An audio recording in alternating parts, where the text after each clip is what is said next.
こんにちは、空音和美です。今回からは実際に聞こえたっていう話ではないんですけれど、大天使ミカエルにまつわるお話です。まずは、私がスピリチュアルの勉強を始めるきっかけになったお友達で、今、私と2人でキオラというユニットで一緒に活動しているマミちゃんっていう仲間がいるんですけれど、そのマミちゃんと出会って間もない頃、彼女と2人で向かい合っておしゃべりしてたんですけれど、突然ね、彼女の右肩に白い羽が、翼がバーンって見えたんですよ。でもびっくりしちゃって、はっきり見えたことなんてそんななかったのもあって、いや見えないですよね普通ね。でももう自分がねおかしくなったんじゃないかと思って、ちょっとね何度も見てみたんですけど、もうずっとねあるんですよ、見続けている限り。でそれが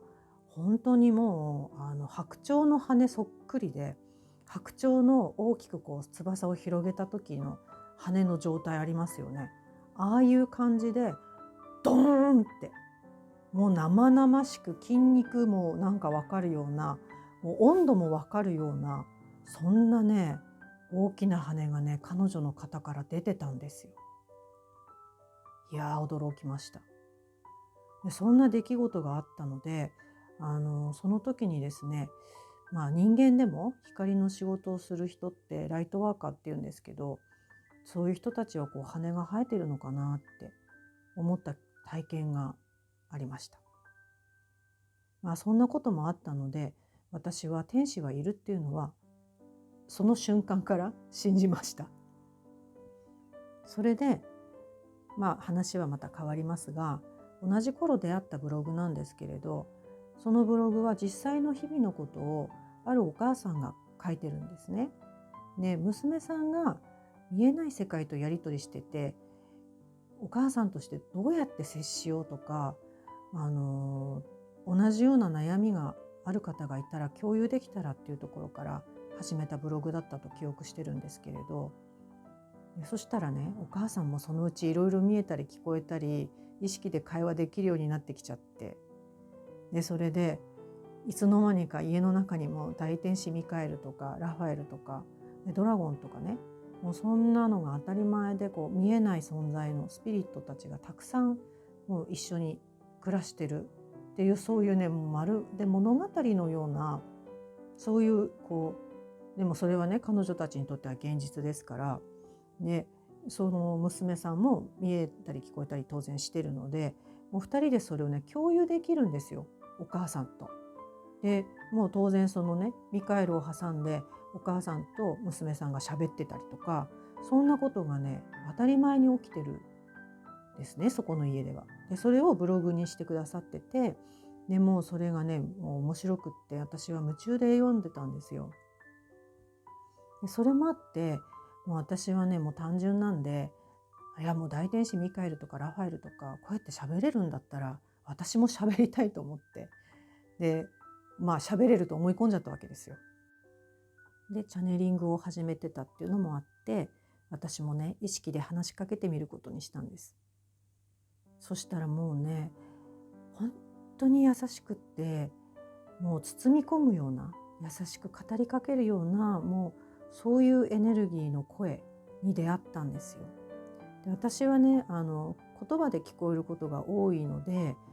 声って言ってしまうんですけれど、はっきり聞こえるとかではないんですね。でも言葉としてちゃんと伝わってくるので、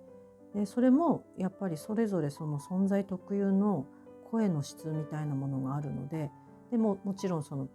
感じるエネルギーのようなものも違ってるので、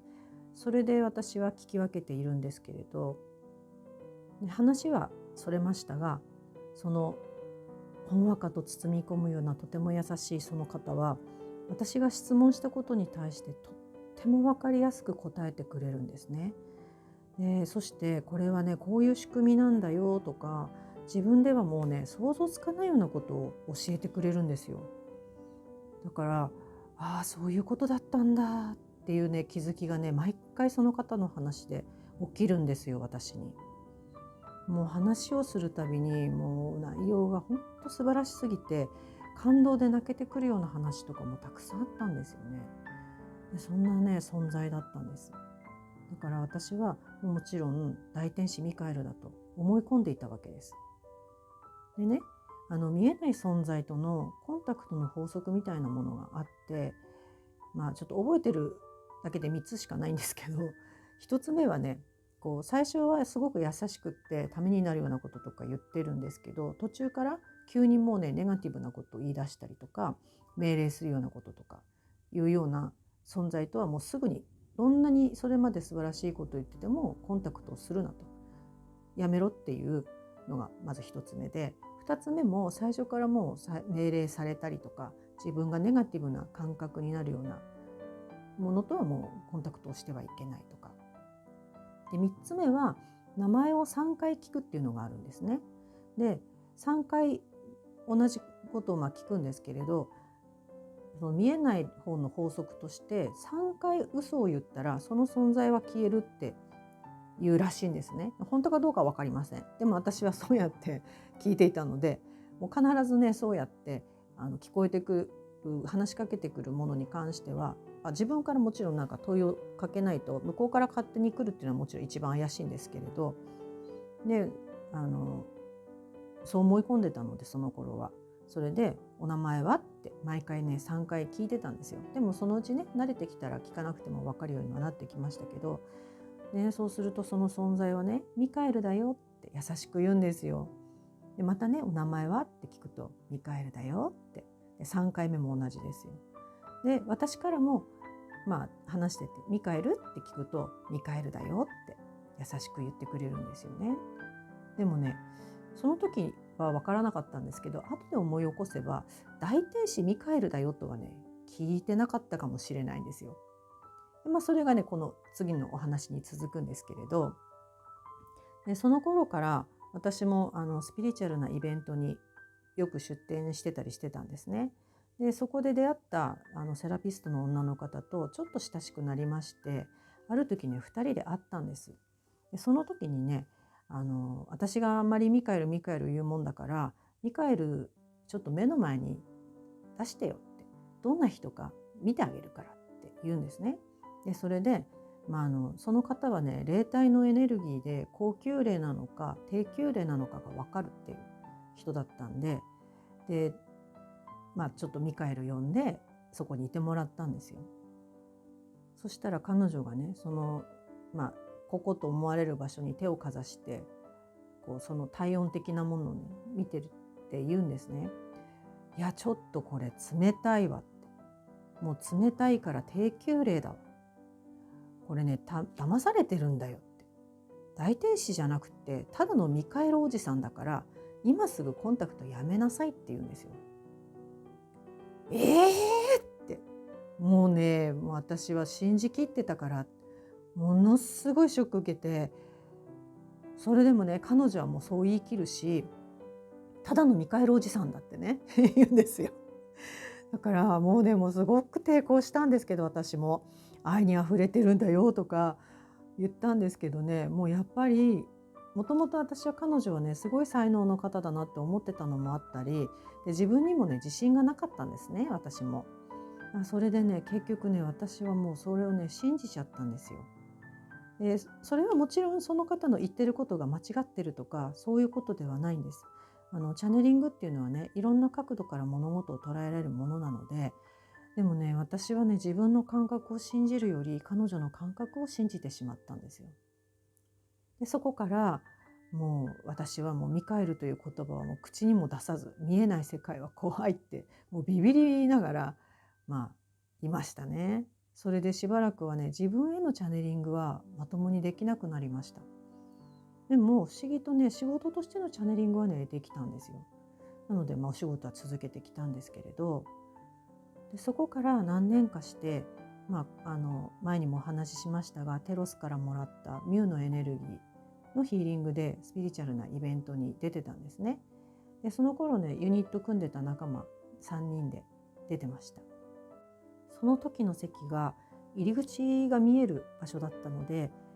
その広い会場にね、一人の若い男性がふらっと入ってきたのはね、何気なく私も見てたんですけど、そのうちその人が私たちのテーブルに来たんですね。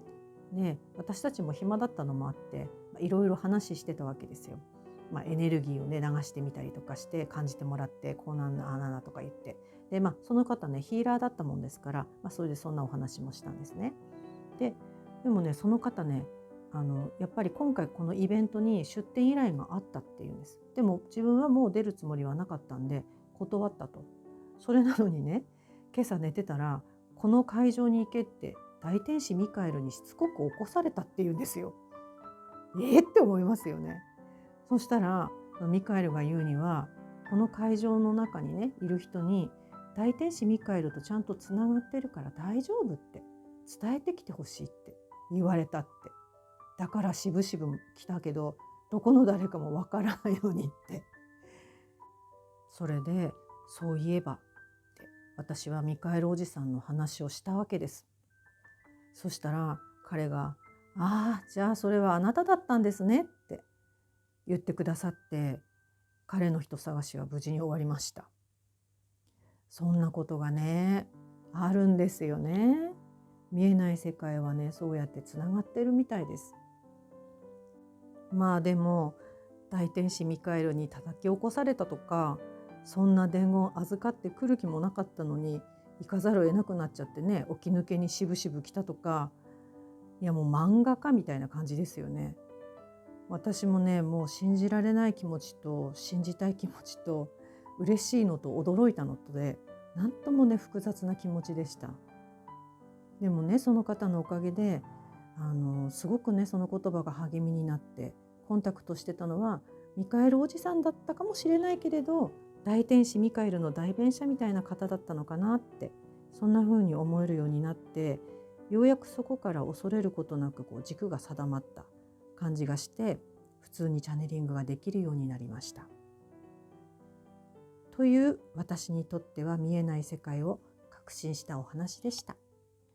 それでは今日はこの辺で。